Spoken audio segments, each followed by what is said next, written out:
नमस्कार। अजब ज्ञान हिंदी यूट्यूब चैनल में आपका स्वागत है। आज हम आपके लिए लाए हैं एक मूर्ख बंदर की कहानी। तो शुरू करते हैं आज की वीडियो। समय पहले की बात है। एक विशाल और समृद्ध राज्य में एक न्यायप्रिय राजा शासन करता था। उसका नाम राजा वीरेंद्र था। राजा अपनी प्रजा के लिए अत्यंत दयालु और संवेदनशील था। उसकी सबसे बड़ी इच्छा थी कि उसका राज्य शांति, समृद्धि और खुशहाली से भरा रहे। राजा वीरेंद्र अपनी बुद्धिमानी और कुशल शासन के लिए दूर दूर तक प्रसिद्ध था। लेकिन उसकी एक आदत थी जो कभी कभी उसे मुसीबत में डाल देती थी। वो हर किसी पर विश्वास कर लेता था। राजा वीरेंद्र का दरबार अत्यंत भव्य था। दरबार में राजा के साथ उसके मंत्रीगण, सैनिक और अन्य अधिकारी उपस्थित रहते थे। लेकिन सबसे अजीब बात यह थी कि राजा का सबसे प्रिय साथी कोई मनुष्य नहीं, बल्कि एक बंदर था। यह बंदर राजा को किसी युद्ध के दौरान मिला था। राजा ने उसकी जान बचाई थी और तभी से वो बंदर राजा का घनिष्ठ मित्र बन गया। ये बंदर, जिसका नाम राजा ने मधुर रखा था, हमेशा राजा के पास रहता।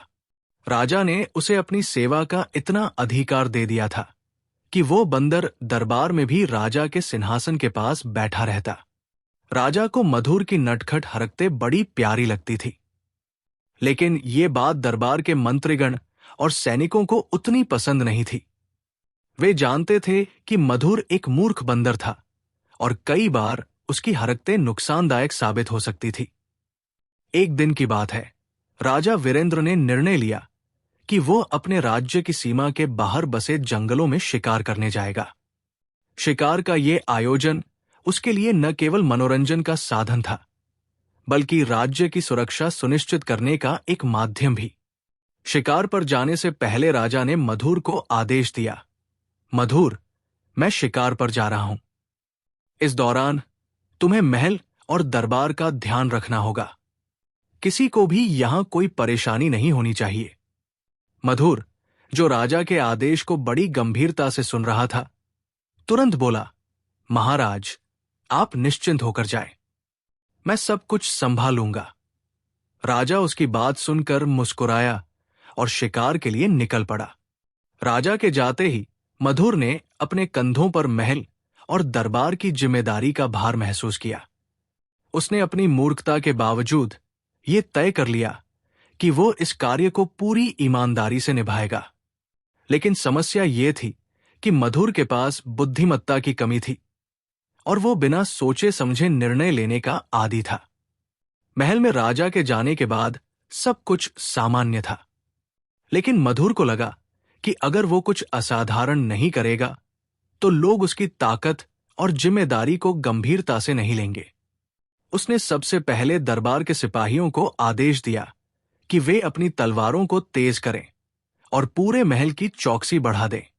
सिपाही उसकी बात सुनकर चकित थे, लेकिन राजा के प्रिय बंदर का आदेश मानने के लिए वे मजबूर थे।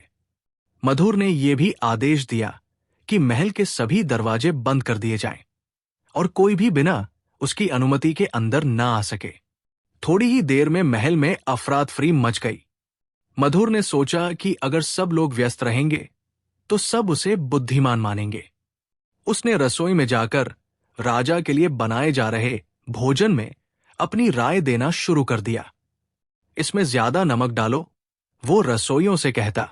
मिठाई ज्यादा मीठी होनी चाहिए, उसने मिठाई बनाने वालों से कहा। परिणाम स्वरूप भोजन का स्वाद बिगड़ गया। मधुर ने राजा के बागीचे की ओर ध्यान दिया। उसे लगा कि बागीचे में पेड़ पौधों की छंटाई होनी चाहिए। उसने माली को बुलाया और उसे आदेश दिया कि हर पेड़ की सभी शाखाएं काट दी जाएं। माली ने यह सुनकर कहा, मधुर महाराज, अगर सभी शाखाएं काट दी गईं तो पेड़ मर जाएंगे। लेकिन मधुर ने उसकी बात को अनसुना कर दिया और उसे तुरंत कार्य शुरू करने का आदेश दिया।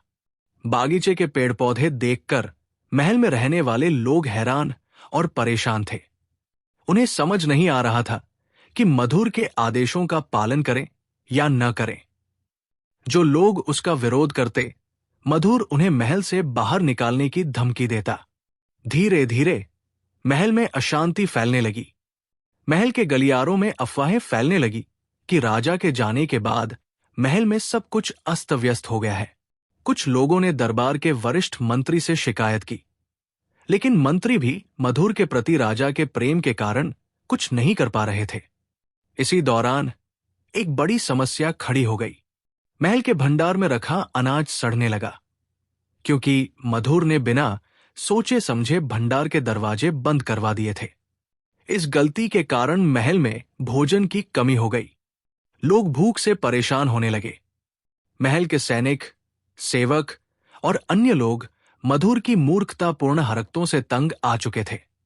उन्होंने मिलकर ये तय किया कि राजा के वापस आने का इंतजार किया जाएगा, ताकि वो स्वयं इस समस्या का समाधान कर सके।